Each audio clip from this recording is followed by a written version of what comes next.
be alive in this land of ours. Good to drive in this land of ours.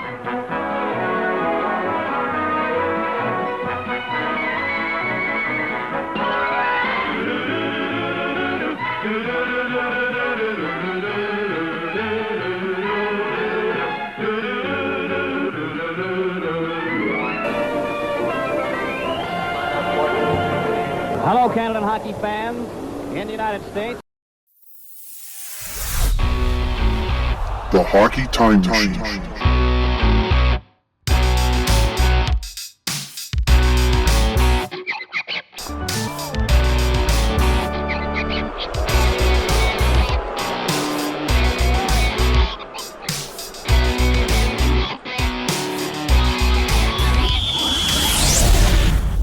Here's Park, the draw, the shot. It trickles in. It's knocked away. Park with it. Scores!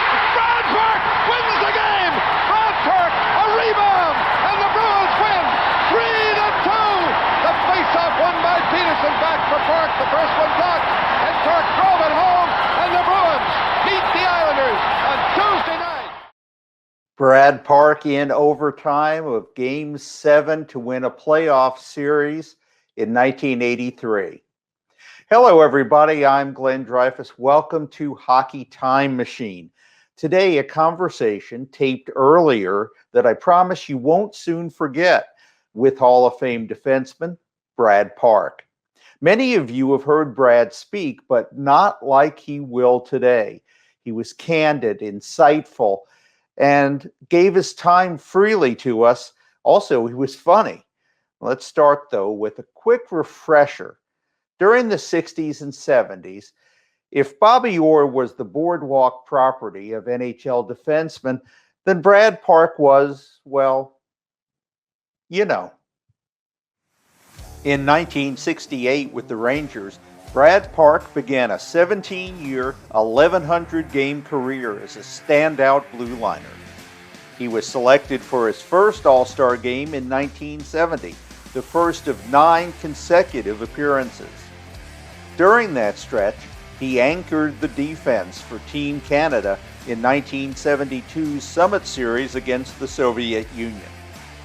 In 1975, a blockbuster trade sent Park and John Ratelle to Boston in exchange for Phil Esposito and Carol Vadnais.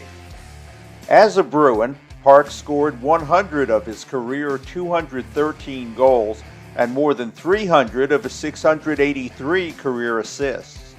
He was a first ballot Hall of Fame selection in 1988.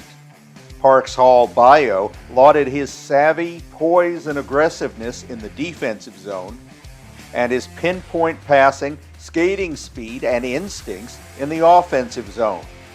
On 3 occasions, Brad led his teams to the Stanley Cup final. Later on, Brad will share marvelous stories about roadblocks he faced getting to the NHL, as well as the 1970s Broad Street Bullies and memories of John Ratelle and Henry Richard. But we'll start and spend the lion's share of the program with Brad's unfiltered takes on the 1972 Summit Series between Canada and the USSR, including the surprising events in Sweden and Moscow, which provided added incentive for Team Canada.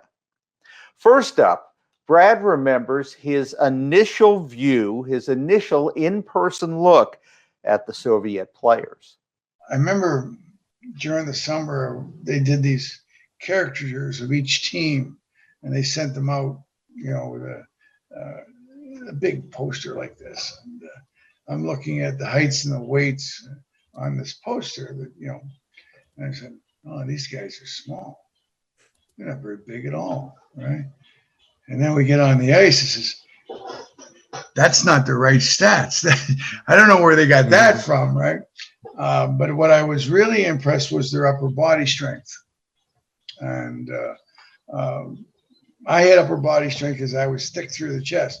But, a lot of our guys were lean through the chest, and it was very evident how strong they were. The Russians played strong too, stunning Team Canada 7-3 in Game 1 in Montreal. Brad recalls that game now and takes us through the rest of the games in Canada. At the end of we got out real quick in the first period, 2 goals. And at the end of the first period, we were tied 2-2. And the last shift of the first period, Gary Bergman, my defense partner, and I, we finished it up, and we're sitting in the dressing room, and we're sitting there, and we're going. Bergie says, "What do you think?" I said, "We're in trouble," because they were coming at us in waves. Karlamov goes down over the line, cutting in around Ori, a shot, he scores! Karlamov, a very tricky player, he scores! Karlamov led a bullet drive goal. Glinov comes right back for the Soviet. Passes to Mihailov, coming in on goal. Oh, he scores!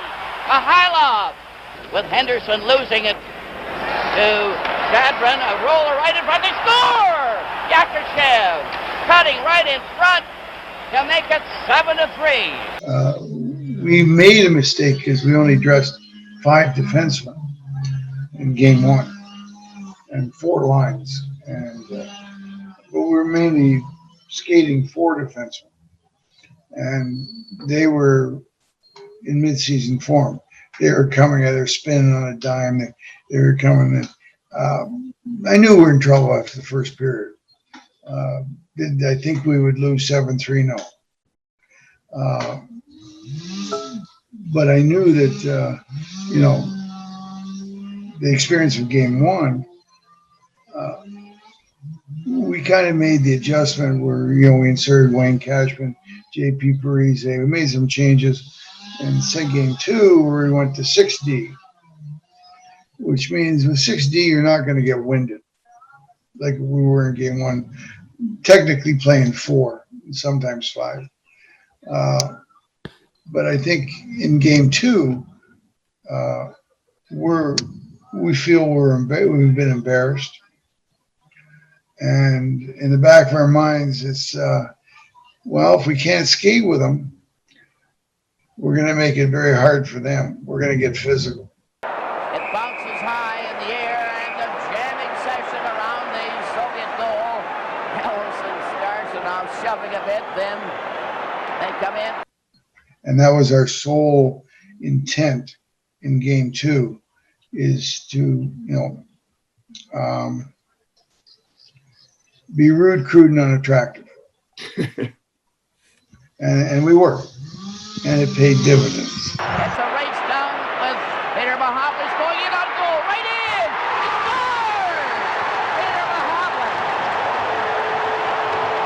What an effort by Peter Mahovlich.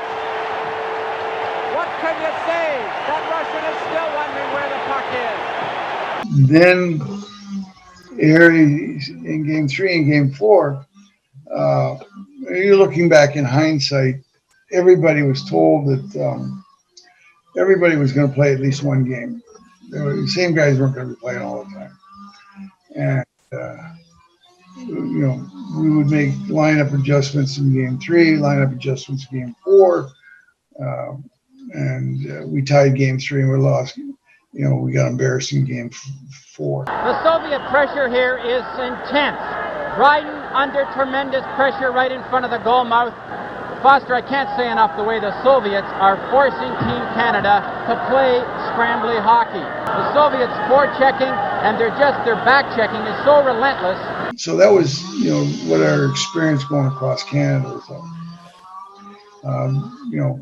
We knew that we had to be belligerent in order to, if we could intimidate them, we were bound and determined that we would.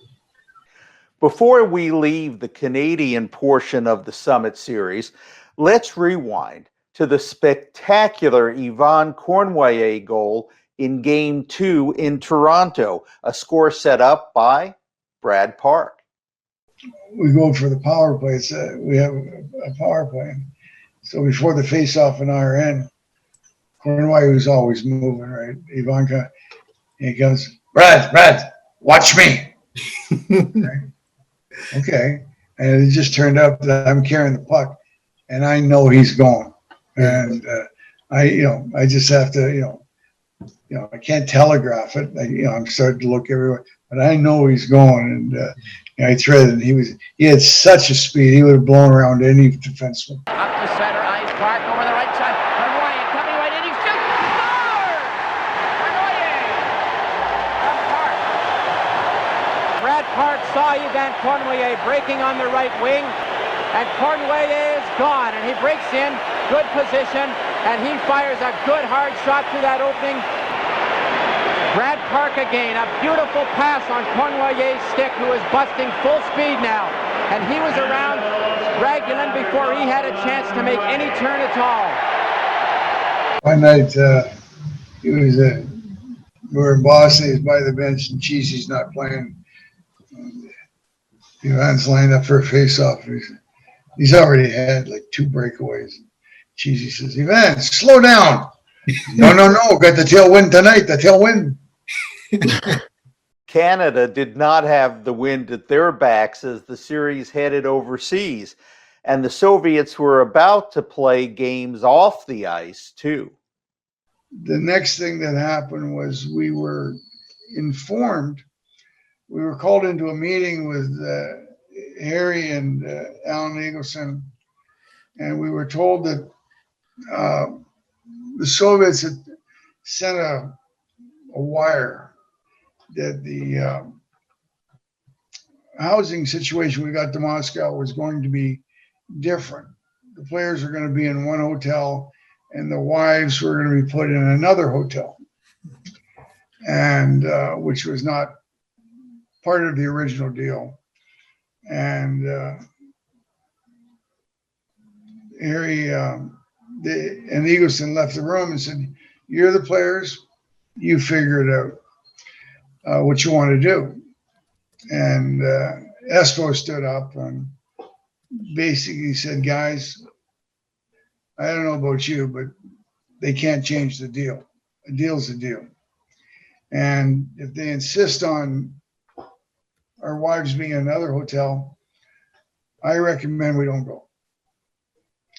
And it went to a vote in the entire room. And we'd never, as a team, never had a vote or ever really discussed anything. And it was a unanimous decision that unless they went back to the original deal that the wives were going to stay with us, we were not going to go. So we called Alan and Harry back in and told them, unless we go back to the original deal, we're not going to go. That's the decision of the players. And it was the first time we, as players, we had any unanimous decision that was brought to our attention on what we had to do. And so send the wire. We go, that's not acceptable. We're not coming. And they sent the wire back to Moscow, and then they got a reply that the original deal was going to be the wives are going to stay with the players. And that was, kind of a moment when we all, stuck together, and any past bitterness or anything else was laid to waste. And by the time we got to Moscow, we were walking in as a team.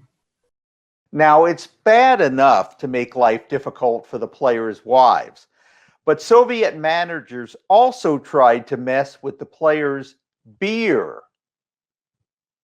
We got to Moscow, and then it started to take on a political focus. And by political, I mean that things were being done to, you could say, upset us. As much as we had to worry about what was on the ice, there was things happening off the ice where we would have, we brought our own steaks and our own beer, and you usually get a New York steak about this big. Well, we were being served half now, right? Where's the other half of the steak? And then people say, well, our beer is missing too. Oh, geez, the beer's missing. Now, this is really, are you kidding me? Nobody takes our beer. then we were going one night to the Moscow Circus, and we got on the bus with our wives, and we were told that the wives had to get off the bus and go on another bus. And what? So, and I don't know if this was like normal in the Soviet Union, but it's just how we looked at it. We got off, everybody started getting off the bus, and the people who were in charge of the affair, the Russian people, they said, "What are you doing?" I said, "Well, we can't ride together. We're not going." And they immediately did an about face, and wives were, couples went as couples on the bus in the transportation. And then 2 nights later, we're going to the Moscow Circus. And we get on the bus, and then we're told again the wives have to go on another bus. Same scenario, right? And this was 2 nights later. So, you say, we never get a legitimate excuse, and we think that we're being played with, right? And things are the other thing. Our wives were eating by themselves in the hotel and whatever, and they were complaining about the food they got. I don't know what the story is, but they're complaining that the food was not up to their thing. And, well, don't mess with the wife. She's going to make sure the guys are pissed, right?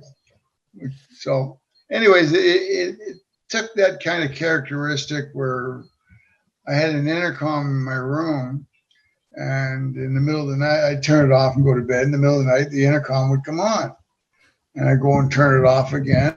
And a couple hours later, the intercom would come on with music. Now they're messing with us. Don't be messing with us. So that's where we got the feeling that, and guys, the phones would ring in guys' rooms in the middle of the night. And I'm not saying all the guys, I'm saying some of the guys. But that's where we got the impression that, they're somehow trying to upset us. And this is getting political. So, I mean, that was the mentality that we had. Whether it was right or wrong, I don't know, but I'm just telling you what it was like at that time. Back to the games on the ice. Prior to the Final Four contests in Moscow, Team Canada had 2 exhibitions scheduled in Sweden. We got our rear ends handed to us, and got our attention really quick. Toronto, we bounced back. Winnipeg, we had a lead and we gave it up. And then we get thoroughly embarrassed in Vancouver. And so we kind of left Canada with a tail between our legs. And you have to understand, us as a team at that time, we were mostly all players from different teams. And we hadn't bonded. And we had trouble bonding in Canada because wherever we went in those games, you had relatives that would want a piece of your time, et cetera, et cetera. We never really got to hang out and, have a couple of beers and solve any disputes or learn to like the other guy. And we left Canada with our tail between our legs. We got away from all that, and we went to Sweden. And in Sweden, there was no outside distraction. There was just the teammates at practice. Teammates go out for dinner, or go out and have a couple of beers after, and really guys that you didn't know, you started to talk to and have longer conversations and really learn to like the guy. I think on the Soviet side was that as a team spent so much time together. They were always together, even back home or over the years they had played in world championships or the Olympics. They were probably a much more formidable team than we were in the first 4 games. But being in Sweden, we started to come together, started to like each other, and we had crazy things happen and stories, and we kind of took our frustration out on the Swedes, which seemed like a really good idea at the time. We played them 2 games. We got called gangsters in the Swedish press. The ambassador to Sweden from Canada spoke negatively of us, which just fueled our coming together. That fuel propelled Team Canada to a 3-goal lead in Game 5 of the Summit Series, only to see Team USSR rally for a comeback victory. From the outside anyway, the result was a disaster. Canada was in a 3-1 hole with just 3 to play. Shockingly then, the mood inside the visiting dressing room was one of hope, not despair, because Team Canada had unlocked the key to counteracting the Soviet system. The system was, fall back, counter, and come up the ice, trying to hit, through the neutral zone, hit the holes with numbers and speeds, and regroup and keep coming back, which works, except the one area where it wasn't really going to work as well against us because of the experienced people that we had. Our defense, the top 6 defensemen at that time, is we knew patience, and they're going to hit our blue line and be coming through these holes, and we don't have to be there till the right time. So we'd leave the holes open, and then all of a sudden the guy getting the pass coming through, we were right there. So it was something that you can fall back all you want, but when you're coming this way, there's only so many lanes that you can go through, and we were going to plug those lanes. So in forcing the turnovers. The other thing was in Game 5, we had a 3-goal lead, and we blew it. And we went in the dressing room, and none of us were hanging our heads, because it was the first time that we had realized that we had controlled large portions of periods, that we could skate with them, and we could last with them. And our acceleration, our stamina was more, basically our conditioning was starting to kick in. And it was the first time that after that game when we lost, we weren't hanging our heads, right? The other thing and the other factor, which is an interesting scenario that I feel played a big role in the series, whenever they went to the World Championships or they went to the Olympics, they played each team once. One and out. In the NHL, in the playoffs, you could be playing them 7 times, night after night after night after night. We were mentally conditioned for that, to play 2 nights later, to play 2, I call it like Butch Cassidy in the Sundance Kid movie, where the Pinkerton guys are chasing them, and they keep looking over their shoulder saying, who the F are these guys? They keep coming. And that was our mentality, because that didn't bother us to keep playing the same guys night after night.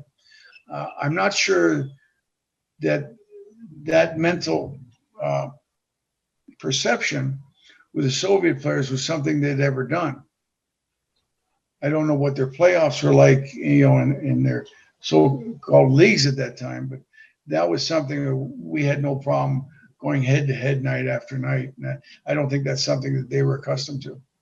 Team Canada also got a lift from the message delivered post-game from Coach Harry Sinden. There was a calmness in our room. And Harry came in and he said, "Boys, good effort. We got an unbelievable task ahead of us. And I don't want you to look at game 6. I don't want you to look ahead to game 7. And I don't want you to look ahead to game 8. Because none of those things matter. I don't even want you to look at the first period, the second period, the third period of game 6. All I want you to do is focus on shift by shift. That's the only thing I want you to focus on, is think about your next shift. And once that's over, think about the next shift. Don't even think about the whole period. Just think about your shift by shift, and then period by period, and that's it. Everything else is out of your mind." And we did that. We won game 6. 1:13 left in the game. 3-2 for Canada. Harlamov is stopped by Phil Esposito, who shoots it down the ice. 46 seconds left in the game. They jam into the corners, and they shoot it down the ice. Ellis is getting ready to come back on again. The puck is on the far side. Soviet stop is centered by Park. Park goes after it. Keeps on going. Centered in front of Clark. And the Canadian team are full strength. 13 seconds left in the game. 3-2 for Canada. The Canadian fans are going wild as the puck is in the Canadian blue line. Peter Mahovlich dragging the puck. 2 seconds. 1 second. And the game is over. And Canada have defeated the Soviets for the second time in the series. It was a great game. We won game 7. It was a great game, and Henny made a great individual effort to win the game for us. Henderson going down, got to the defense, goes right in and goes, scores! Henderson right through the score for Canada. A beautiful goal by Paul Henderson. Henderson makes a beautiful move on this goal, and Tretiak really had no chance on that quick little maneuver by Paul Henderson. But now we're in game 8.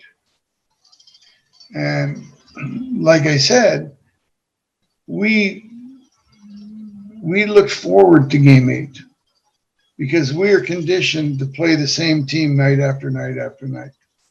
It wasn't something that we thought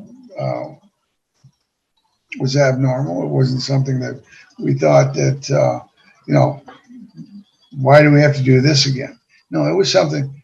That's what we signed up for. That's what we locked in. We're going to play them again. We're going to play them again. And we had that mentality. I'm not sure that the Soviets or the Russians had the same thing because they'd never done that before. And when we got into game 8, we get out of the first period tied. We got out of the second period down 2 goals. And there was no panic in the dressing room. It was, we called positive vibes. As I said, it was, let's tie it up and get the F out of Dodge. Keep it simple. And we'll get a goal in the first 10 minutes. We'll get a goal in the second 10 minutes. And we'll leave everybody be happy. And then we were told that whoever scored the most goals could claim the series.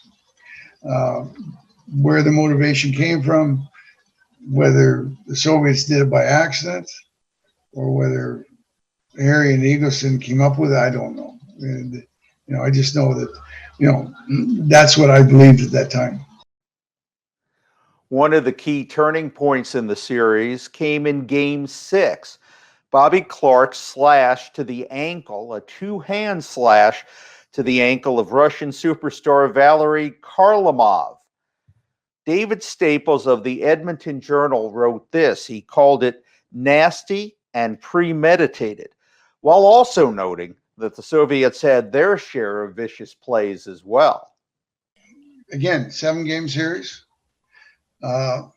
and I'm not condoning what Bobby Clark did. Okay. If he had done that to my teammate in the NHL, right, I would have tried to put his nose over here.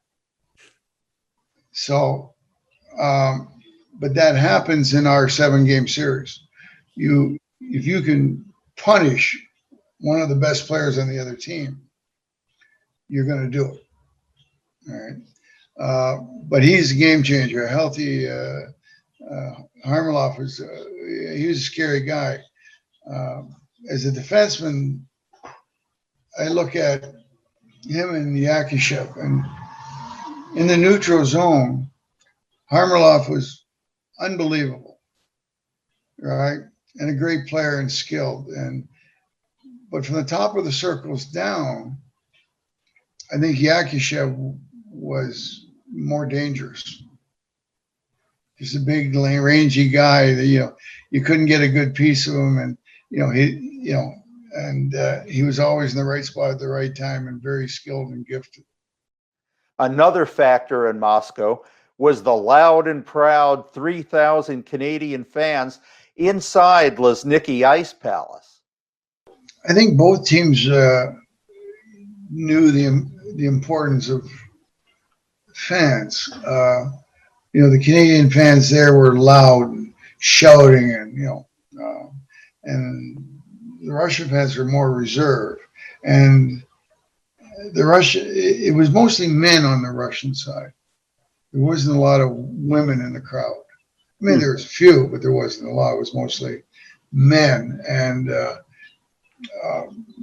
they clapped, they got excited, and they whistled at us a lot, which is a bad thing. We would play to our fans because we know what they like or what they approve of, etc. And I'm sure the Soviets would play to their fans, and they would understand the appreciation they would get from their fans, right? Even though it was much more reserved than our people. So it was kind of interesting. The other thing that surprised me was the Red Army, lining the rink. In the NHL, the most valuable seats are the ones closest to the ice, right? And in the Zinke rink, the stands were like 12, 15 feet back from the boards. And all the way around was the Russian Army guys. So it was like, we in Canadian or North American rinks, you might have ushers, you might have a couple of police officers standing in, in the entranceway where you come into the rink, but out of sight. And then you see the Russian Army all the way around in full display. And I didn't know if that was a standard procedure or not a standard procedure, right? Because these guys had they actually had the best seats. They were that close, to the action. Okay, on to the unforgettable Game 8. Series even at 3 wins apiece with that one tie. Late in the first period, with Canada trailing 2-1, Park converts a give and go with his New York Rangers teammate, John Ratelle. The one thing I knew, when you're crossing the blue line, give it to Ratty. Right. And that's, things that we would do as teammates during the season. I'd pick up the puck and come a little late, and, we would do a give and go. And as it turned out, the 2 Soviets collided to my right. And as I gave it to him, and I just kept going. Another try by Park. They're closing in. Ratelle to Park. Right in. He scores! Park from Ratelle. And Canada tied it up. Park from Ratelle for Canada. And, he knew that I had the speed, and he gave it back to me. So it was, and then, shoot to miss the goalie. What almost no one knew at the time, even Park didn't know, was that he had scored the first Team Canada goal of Game 8, as well as the second. People don't realize that I got the first 2 goals in that game. the first goal was a power play, and I shot the puck on a one-timer from the point. And the Soviet a man short. Canadians having a chance. Here's a shot. Right on. Quick check. They bang it in. Phil Esposito knocked in the rebound. And the score is tied. Phil Esposito. And I didn't find out till 20 some odd years later, right, when I watched the video. But Espo didn't touch it. He come off of Tretiak put in the net. So I was the last guy to touch the puck. And Phil never told anybody. And they gave him the goal. So, but the Canadian press were at the game, and I think that they saw it and realized that I had scored the first two goals. That's not much of a conspiracy story, actually. So here's a better one. There's always been rumors that some of the off-ice obstacles placed in the way of Canadian players weren't actually perpetrated by Soviet officials. Instead, it might have been a ploy to fire up Team Canada by Summit Series organizer Alan Eagleson. Down 5-3 after 2 periods of the final game, Canada would be confronted with one final hurdle. Team Canada was told that should the game end in a tie, Russia would win the series based on the greater number of goals. The Canadians would have to outscore the Soviets in the third period by at least 3, not 2, to win the series. Was the stipulation inspired by the Russians? Invented by Eagleson? Who knows? All things are in play. All things are in play. And it's very possible, right? You know, a little extra motivation going on the ice, right? I mean, number one, we're down 2 goals going into the third period. And, you know, we're saying, let's tie it up and get out of Dodge as players. This is in our room, and Eagleson's not there and Harry's not there, but this is the conversation that we're having, right? And we're having tied up and get out of town, and it's a tie, and because the guys we're playing against are good players, right? So our minimum goal was to tie it up and get the F out of Dodge. And then this happened to us, you know, what we're told 2 minutes before we go on the ice. And I'm saying, if that was a strategy, it'd work, because when the game was tied, and then the last 5 minutes, we were not sitting back playing for the tie. We were, you know, and on the other side, if the Soviet players were told, you know, those are the international rules, which I don't know if they were or not, that, you know, if a series ends up in the tie, the team that scored the most goals wins the series, right?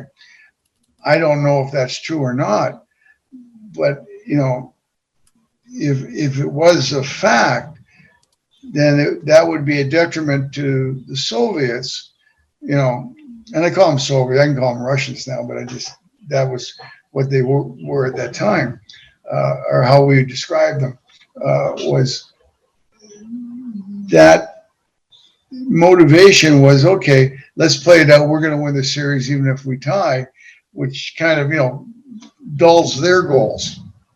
But on our side, it was motivating us to do a full court press, and which led to Henny calling Peter Mahovechov and jumping on the ice, et cetera, and, you know, which to the Canadian people and to us, it was a magical ending.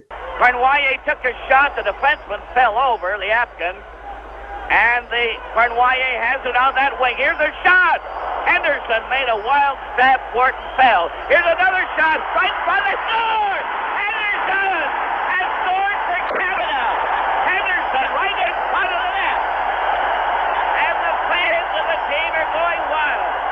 Henderson right in front of the goal. With 34 seconds left in the game. When you sit back and look at me, it changed hockey forever in the world, because it was like, all right, this isn't just a Canadian game. There's other people that can play this game. And that was evident in Sweden when we played there, the 2 exhibition games and the 8 games against, the Soviets. It's just, these guys can effing play, right? And their skills are as good as ours. If you didn't already think of the members of Team Canada as heroes, listen as Brad tells you how he and his buddies had enough fight left in them to also stand up for the women and children of Moscow. The only time we saw kids, we would come out of the rink after practice, and there'd be some kids running around, and we would give them, Wrigley chewing gum and things like that. Yeah. And one day, they're not even looking for autographs; they're looking for, handouts. Okay, quite honestly. Yeah. And I was on the bus with JP Parise, and we threw some gum out the window, and a kid was reaching for it. The Red Army guy came over and stepped on his hand, and within 5 seconds, JP and I had this Red Army guy up against the bus. Wow. Tell him, no, you don't do that, right? And kids getting a stick of gum and you're going to step on his hand. That would upset us. Yeah. Right. And give us a negative attitude towards that culture. And maybe from that side was that, the Red Army said, you kids shouldn't be begging. But we didn't look at it like that. We had something that, we could give out and everything like that. When we won about 2:00 in the morning, we, myself, Dale Town, a bunch of Canadian fans, we decided we were going to Red Square. Right? And like I said, in those days, you had to walk down under the streets to get to the other side. And we were walking there, and we got bottles, and we were drinking. And in one of these underground tunnels, it's all tiled and everything, they had probably 10, 12 Russian women were scrubbing the tile, the floor, and halfway up the walls, and they were scrubbing there on their knees. And there was a guy there who I guess was a supervisor for them. So we stopped and tried to give the Russian women some champagne, and he wouldn't allow it. And he'd take it, but he wouldn't let them have it. Then we kept going. So it was interesting seeing in Canada, they walk, when they clean the subways and that, they go through with a machine that cleans the wood. But in Moscow, maybe they didn't have machines or whatever. They had the women scrubbing, and that was their job. That didn't offend me, right? Yeah.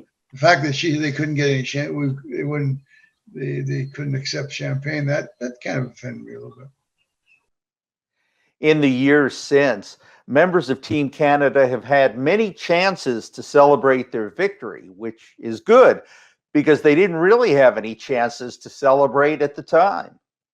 We never had the pleasure of savoring the benefits of the win. We win Game 8 in Moscow, and the next day we're on a plane going to Prague to play the Czechs, right?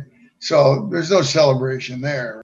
We end up tying the Czechs with about 5-6 seconds to go, right? And the Czechs are happy, we're happy. We're getting out of Dodge now. We party on. They sent a DC-8 to get us, Air Canada, and to pick us up in Prague, and we have to stop in London to refuel the plane and to restock the bar. Right. And by the time we land in Canada, we're toast. We're toast, right? Some of us are babbling idiots. We take a ride around the Montreal airport, and it's crowded all the way around the big, 8-foot fence. People are up and things. We're on fire engines. We're waving to them in the dark, and then we get back on and we go to Toronto, and 2 or 3 of our guys, we got to hold them up to get them up on stage. Toronto, we have this massive party, and it's raining. Yeah. It's raining. So we got this big celebration, and it's raining. There's 10,000 people there. It's raining. And the next day or the day after, after that, there's nothing planned for us. I mean, you know, so we end up within 2 days, we dispersed back to our teams. Yeah. And I had to go back to New York. I was with the Rangers at the time, so I had to go back to the New York Rangers. And the good news was that when we got to training camp with our teams, we were in shape. Yeah. We were in mid-season form. I mean, that was the only good news.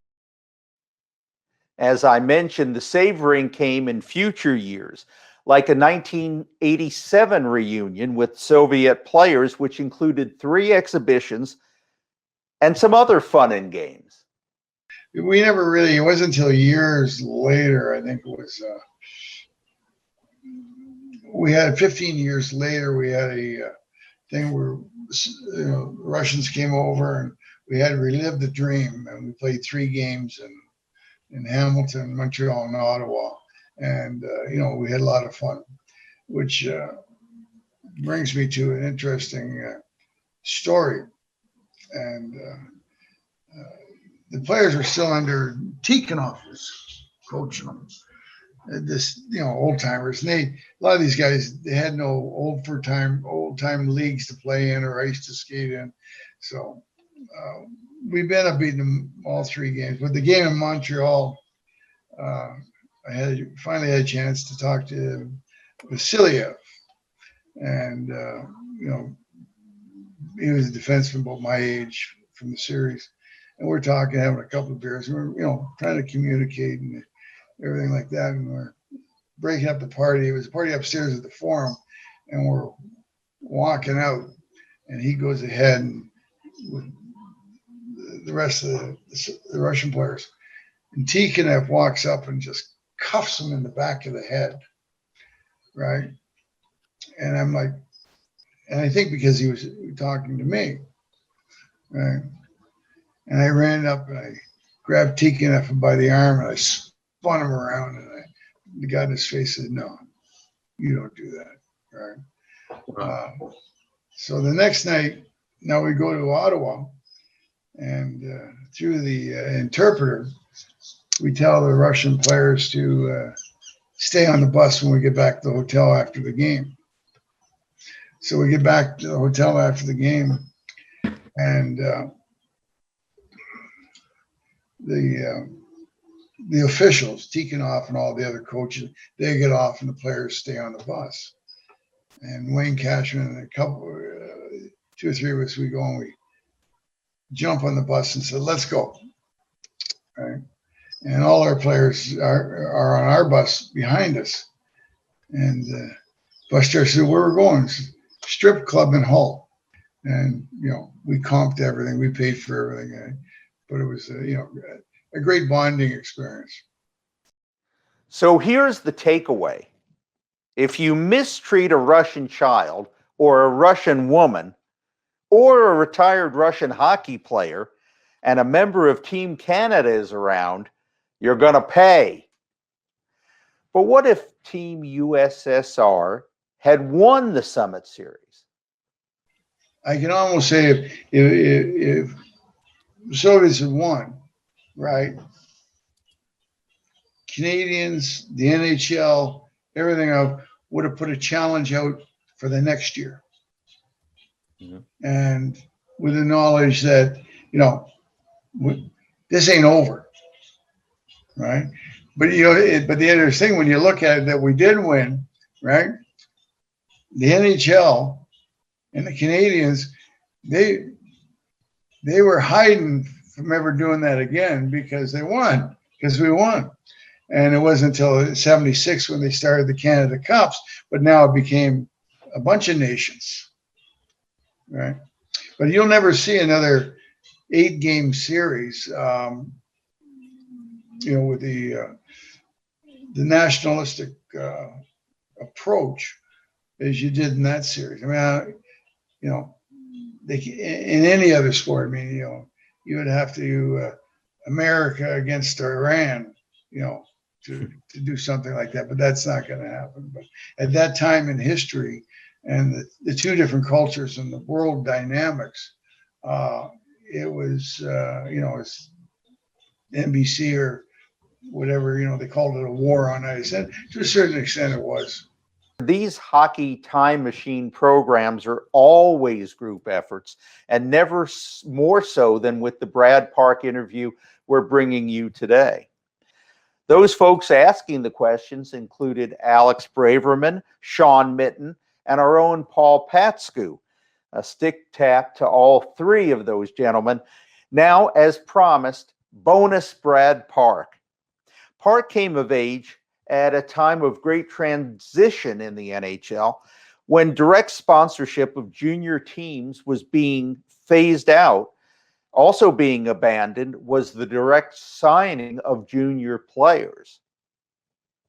You know, back in the 50s going into the 60s, the NHL teams would sign young players to a C form for $100. And all the French Canadians wanted to would sign with Montreal. And all the English Canadians wanted to play for the Leafs. So the four American teams, which Chicago, Detroit, New York, and Boston, weren't getting a shot at the best talent in Canada. Yeah. And like with Bobby Orr, which is different because at age 12, Boston went in and sponsored the entire youth hockey program in Parry Sound, and that's how they got Bobby Orr. Yeah. All right. So the NHL decided that the owners, okay, we're going to have a 16-year-old draft. And you can't sign anybody to C forms anymore. We're going to have a 16-year-old draft. You're going to be able to take these players and put them on your junior team and then groom them for the NHL. So that went on for a few years. And my year happened to be the last year they ever did it. Yeah. And I just finished my first year junior with the Marlies. I mean, I grew up in Toronto and I was a big Leaf fan and everything like that. And so I finished my first year in junior and I was 16, actually 17, but my birthday made the 16. And there was only 6 teams at that time. So they had a draft. And the interesting thing was that the Rangers had second choice. And the Boston Bruins had first choice. Yeah. And their head scout, a guy named Baldy Cotton, told them that I was the guy. He told them I was the guy. And the Bruins were so cheap because it cost $3,000 to draft somebody. They drafted Barry Gibbs from the Estevan Bruins. So the $3,000 would go to the Estevan Bruins. And then the Rangers took me. Chicago had third choice and took my defense, my teammate Terry Caffrey. Leafs had fourth choice and took my teammate Tommy Martin. Yeah. So that's how I ended up with the Rangers. But then they changed the draft to 20.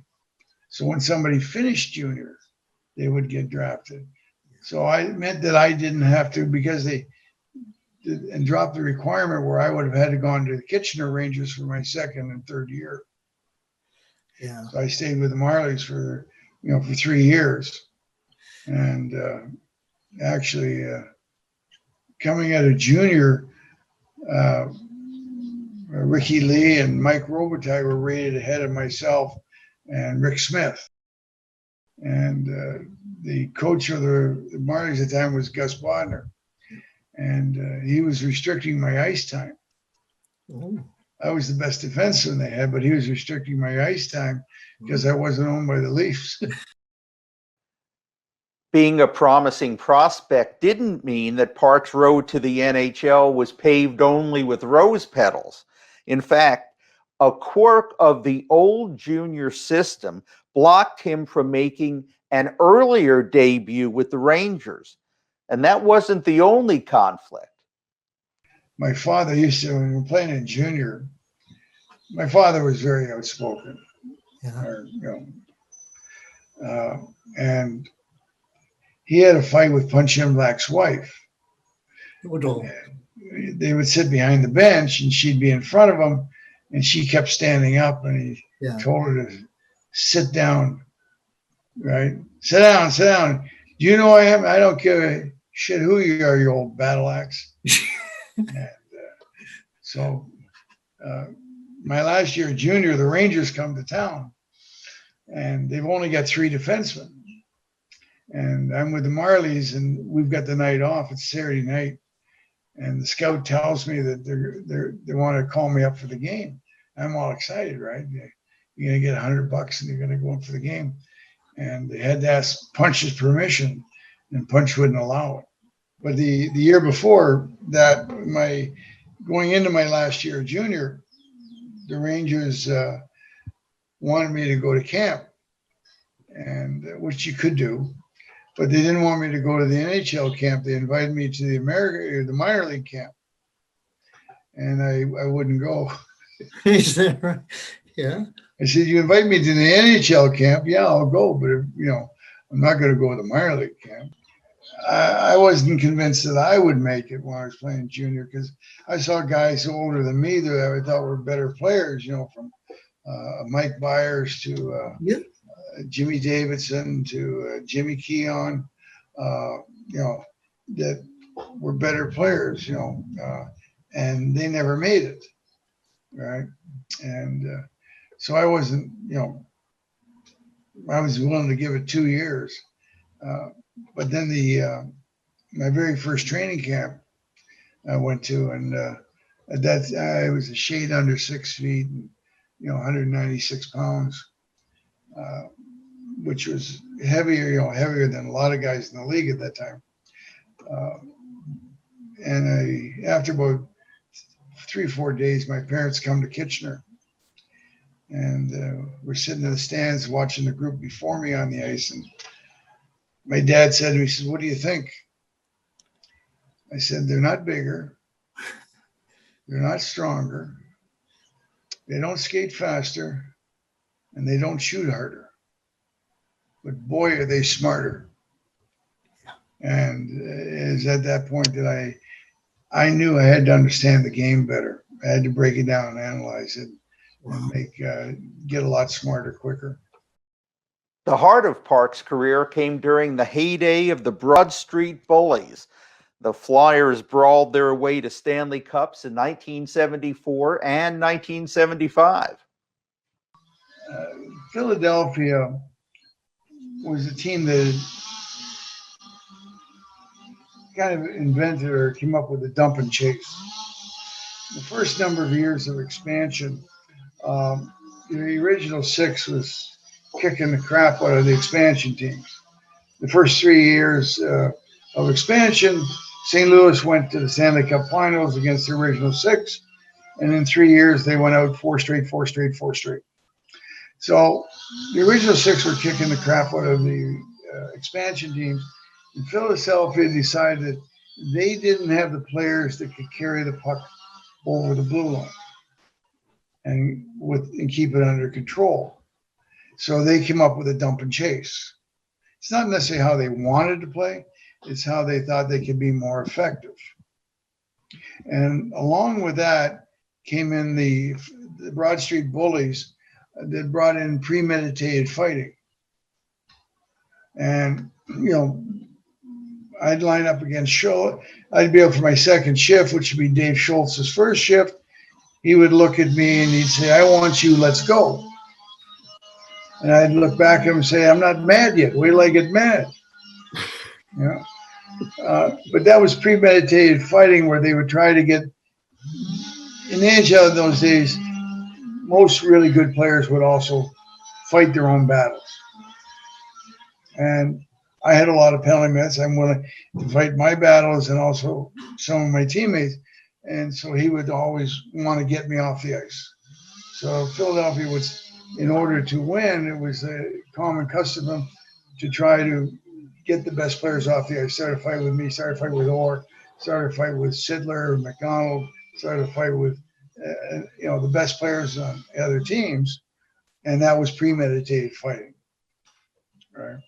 And it worked. The NHL didn't know how to cope with it, right? And the referees got tired of giving them penalties, so they kind of it became allowed. And it wasn't until in